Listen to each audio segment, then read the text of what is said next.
بسم اللہ الرحمن الرحیم۔ السلام علیکم، میں ہوں آپ کی ہوسٹ نور الہدا، اور آج کربلا تھرو ینگ آئیز کے ایک نئے ایپیسوڈ اور ایک نئے ٹاپک کے ساتھ آپ کے سامنے حاضر ہوں۔ آج پھر سے ہمارے ساتھ موجود ہیں انسیہ ہورا، جن سے ہم گفتگو کریں گے، اور آج کے پوڈ کاسٹ کا ٹاپک ہے نماز اور اس کی اہمیت۔ آئیے ان سے ملتے ہیں۔ السلام علیکم۔ وعلیکم السلام۔ آج کا جو ہمارا ٹاپک ہے وہ میرے خیال سے سب کے لیے بہت امپورٹنٹ ہے، اور اس حوالے سے میں آپ سے چند سوالات پوچھوں گی، آپ ان کے جوابات دیتے ہوئے میری اور آڈینس کی انفارمیشن میں تھوڑا اضافہ کیجیے گا۔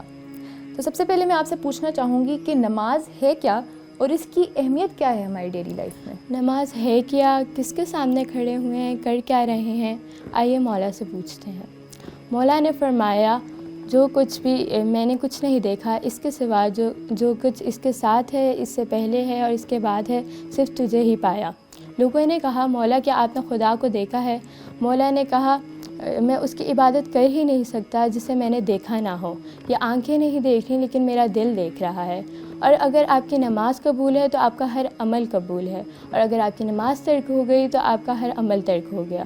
روز محشر اگر آپ کی نماز قبول نہیں ہے تو نہ ہی آپ کی زکوٰۃ قبول ہے، نہ ہی آپ کا روزہ قبول ہے، اور نہ ہی آپ کے دیگر اعمال قبول ہیں۔ اسی طرح ایک جوان ایک عالم دین کے پاس گیا۔ اس نے کہا کہ عالم دین، مجھے بتاؤ میری پریشانیاں ہیں، میں کیا کروں، اس کے حل بتائیں۔ انہوں نے کہا کہ بس اول وقت نماز پڑھو۔ انہوں نے کہا، آپ نے یہاں یہ غور کرنا ہے کہ صرف نماز پڑھنے کا حکم نہیں دیا گیا، اول وقت نماز پڑھنے کا حکم دیا ہے۔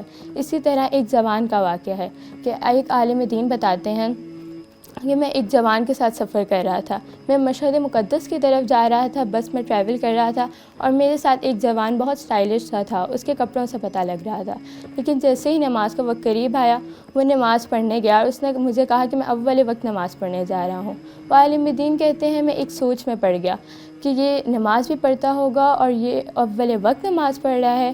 کہتے جب وہ واپس آیا، میں نے اس سے سوال کیا کہ مجھے نہیں لگتا تھا تمہارے حلیے سے کہ تم نماز بھی پڑھتے ہوگے، لیکن تم کہہ رہے ہو کہ تم اول وقت نماز پڑھتے ہو۔ اس نے کہا، میں کافی عرصے فرانس میں رہا، ادھر میری یونیورسٹی ہوا کرتی تھی، تو میری جو ٹاؤن کا سفر تھا ادھر سے 1-1.5 گھنٹے کا تھا، اور میرے تب فائنل ایگزام چل رہے تھے۔ کہتے میرے ٹاؤن سے صبح صرف ایک بس جایا کرتی تھی۔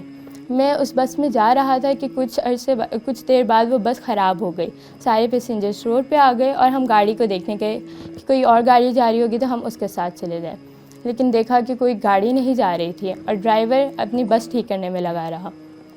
آہستہ آہستہ جب بس ٹھیک نہیں ہوئی تو ڈرائیور نے کہا کہ آپ یا کوئی مکینک کو لائیں، اس طرح بس ٹھیک نہیں ہوگی۔ کہتے میں نے دیکھا کہ ٹائم گزر رہا ہے، اور اگر میں ٹائم سے ایگزامینیشن ہال میں نہ پہنچا تو یہ میری جو 2 سے 4 سال کی محنت ہے اور یہ جو ڈگری ہے وہ تو ایسی ہی ضائع ہو گئی۔ کہتے میں بہت پریشان، میں روڈ پہ ہائی وے پہ بیٹھ گیا، اپنے گھٹنوں پہ اپنا سر رکھا اور امام زمانہ سے توسل کیا کہ امام زمانہ، جب میں ادھر نہیں آیا تھا تو میں دین کے بہت قریب تھا، میں نماز ادا کرتا تھا، لیکن جب سے ادھر آیا ہوں تب سے میں دین سے تھوڑا دور ہو گیا ہوں ماحول کی وجہ سے۔ تو امام زمانہ، اگر آپ میری آج مشکل حل کر دیں گے تو میں اول وقت نماز پڑھوں گا۔ وہ جوان کہتے ہیں، ابھی میں یہ کہہ کے اپنا سر اٹھا ہی رہا تھا کہ ایک شخص ڈرائیور کے پاس آیا۔ اس نے ڈرائیور کو کہا، بس سٹارٹ کرو۔ ڈرائیور نے کہا کہ بس خراب ہے، بس سٹارٹ نہیں ہو رہی۔ اس نے کہا، تم بس سٹارٹ کرو، میں کچھ کرتا ہوں۔ ڈرائیور کہتا ہے کہ میں نے بس سٹارٹ کی اور بس سٹارٹ ہو گئی، سارے پیسنجرز گاڑی میں بیٹھنے لگے، اور جیسے جوان کہتے ہیں میں پہلے ہی دوڑتے ہوئے بیٹھنے لگا تو گیٹ پہ تھا کہ وہی شخص میرے قریب سے گزرا، اور اس نے کہا کہ بس تم نے جو وعدہ کیا ہے اس پر قائم رہنا۔ کہتے ہیں وہ جوان کہتے ہیں، جب تک میں یہ سوچتا کہ یہ میرے دل کی بات تھی اور یہ اسے کیسے پتہ لگی اور وہ شخص کون تھا، وہ شخص غائب ہو چکا تھا۔ کہتے وہ دن ہے اور آج کا دن، میں نے کبھی نماز نہیں ترک کی اور نماز اول وقت پڑھتا ہوں۔ اسی طرح امام مہدی کے پاس بھی ہمارے اعمال ہفتے میں ہر 2 دن جاتے ہیں، اور بعض روایتوں کے مطابق ہر صبح شام امام ہمارے اعمال کو دیکھتے ہیں۔ تو ہم امام کو، جب ہم نماز ہی نہیں پڑھتے ہوں گے تو امام کیسے فیل کریں گے، کتنے غمزدہ ہوں گے، اور جب ہم اول وقت نماز نہیں پڑھیں گے تو ہم امام مہدی کے سپاہیوں میں سے کیسے شمار ہو سکتے ہیں؟ جی ایگزیکٹلی، آپ نے بہت اچھی بات کہی ہے۔ اسی سے آگے بڑھتے ہوئے میں آپ سے ایک پوچھنا چاہوں گی کہ جیسے آپ جانتی ہیں کہ کربلا ہمارے لیے ایک درس گاہ ہے، وہاں سے ہمیں بہت سے درس ملتے ہیں، بہت کچھ سیکھنے کو ملتا ہے۔ تو کربلا ہمیں نماز کا درس کیسے دیتا ہے، اور کربلا کی اس مقدس زمین سے ہمیں نماز کا میسج کیسے ملتا ہے، موٹیویشن کیسے ملتی ہے؟ کربلا تو گویا ہے ہی نماز. کربلا میں ہر جگہ سے ہمیں نماز کا ہی حکم دیا گیا ہے. جب مولا کربلا کے لیے سفر کے لیے نکلے بھی تب بھی انہوں نے نماز ادا کی، اور جب اپنے نانا حضرت محمد صلی اللہ علیہ وآلہ وسلم کے روضے سے الوداع بھی کیا تب بھی نماز ادا کی. اور جب 2 محرم کو حضرت حر نے امام حسین کا قافلہ روکا تب بھی انہوں نے دیکھا کہ ظہر کا وقت ہو رہا ہے، تو امام نے اپنے مؤذن سے کہا کہ اذان دو. اور جب اپنی گفتگو ختم ہوئی حضرت حر سے تو انہیں بھی دعوت دی. دیکھیں امام دشمنوں کو بھی نماز کی دعوت دے رہے ہیں اور کہہ رہے ہیں کہ آؤ نماز پڑھو، اور کہا کہ تم نے بھی نماز پڑھنی ہوگی اپنے سپاہیوں کے ساتھ، تم بھی پڑھ لو اور میں بھی پڑھ لیتا ہوں. تو ہر جگہ کربلا میں ہمیں صرف نماز کا ہی حکم دے رہے ہیں.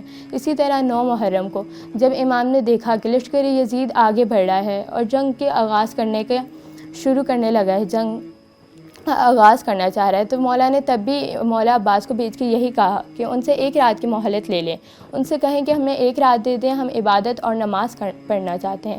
اسی طرح عصر عاشور بے نماز آپ دیکھیں کہ تیروں کی بارش ہو رہی ہے تب بھی امام سجدے میں ہیں اور نماز قائم کر رہے ہیں، اور نماز ادا نہیں کر رہے ہیں بلکہ نماز قائم کر رہے ہیں. قرآن میں بھی نماز قائم کرنے کا حکم ہے، اور مولا اصل میں کربلا میں ہمیں بتانا ہی یہ چاہتے تھے کہ جتنی بھی مشکل ہو نماز کو ہم نے اولین ترجیح دینی ہے.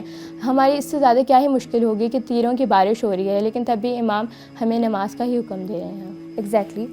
تو اگر اس دور میں دیکھا جائے اور پرانے دور کو اس دور سے کمپیئر کیا جائے تو اس دور کے مطابق پیرنٹس کو کس طرح اپنے بچوں کے دلوں میں نماز کے لیے محبت ڈالنی چاہیے اور کس طرح سے ان کو سکھانا چاہیے نماز کے رولز اور احکامات وغیرہ؟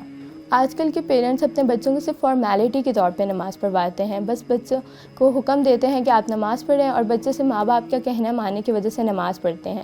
اور پھر پیرنٹس شکایت کرتے ہیں کہ میرے بچے قریب نہیں ہو رہے نماز سے. وہ اس لیے کیونکہ وہ صرف آپ کے کہنے پہ نماز پڑھ رہے ہیں، نہ ہی انہیں اس کی اہمیت کا پتہ ہے، نہ ہی اس کی فضیلت. اور اسی طرح کافی پیرنٹس کہتے ہیں کہ ہمارے بچے نماز ہی نہیں پڑھتے. وہ اس لیے کہ جب وہ بالغ نہیں ہوتے تو آپ ان پہ اتنی توجہ نہیں دیتے، یہ کہہ کے جب وہ بالغ ہو جائے گا وہ خود ہی نماز پڑھ لے گا. لیکن ایسا نہیں کرنا. آپ نے اپنے بچوں کو شروع سے ہی نماز کی اہمیت کا بتانا ہے، نماز کی آگاہی دینی ہے. اپنے ساتھ نماز پڑھوائیں اور بچوں کو بتائیں نماز کی اہمیت و فضیلت. اور اسی طرح کربلا کے بھی مصائب سب بچوں کو بتائیں، لیکن یہ نہیں پتہ کہ کربلا میں اتنی قربانیاں دی کیوں گئی اور کربلا کا درس کیا ہے. کربلا کا درس نماز ہے. کیوں اتنی قربانیاں دی گئیں؟ صرف اللہ کا دین بچانے کے لیے. اور اسی طرح سارے آج کل ہم کتنا عام ہے کہ ٹین ایجرز اور جوان میں ڈپریشن کیوں ہے؟ کیونکہ دین سے دور ہیں، نہ ہی نماز ادا کرتے ہیں. اس لیے جتنا بھی ہم دین سے قریب ہوں گے اس طرح کی کوئی نہ ہی بیماریاں ہوں گی، نہ ہی روحانی بیماریاں اور نہ ہی ظاہری. اسی طرح کافی لوگ کہتے ہیں کہ ہم نماز پڑھتے ہیں لیکن ہمیں اللہ کا قرب حاصل نہیں ہو رہا، ہمارے دل کو سکون نہیں ملتا. وہ اس لیے کیونکہ وہ ظاہری طور پر تو نماز پڑھ رہے ہیں لیکن روحانی طور پر اللہ سے ہم کلام نہیں ہو پاتے. اسی طرح بس آج کی یہی دعا ہے کہ اللہ تعالیٰ ہمیں 5 وقت کی نماز اول وقت کرنے کی توفیق عطا فرمائے. الہی آمین. شو میں شرکت کرنے کا بہت شکریہ. انشاءاللہ جلد ایک نئے ٹاپک کے ساتھ آپ سے ملاقات ہوگی. آج کے اس ایپیسوڈ کا یہاں پہ اختتام ہوتا ہے. امید کرتی ہوں آپ سب کو اچھا لگا ہوگا. اگر آپ کے ذہن میں کوئی ایسا آئیڈیا یا پھر ٹاپک ہے تو آپ کمنٹ سیکشن میں ضرور بتائیے گا، اور ویڈیوز کو لائک کیجیے، چینل کو سبسکرائب کیجیے. اب تک کے لیے اتنا ہی. اللہ حافظ.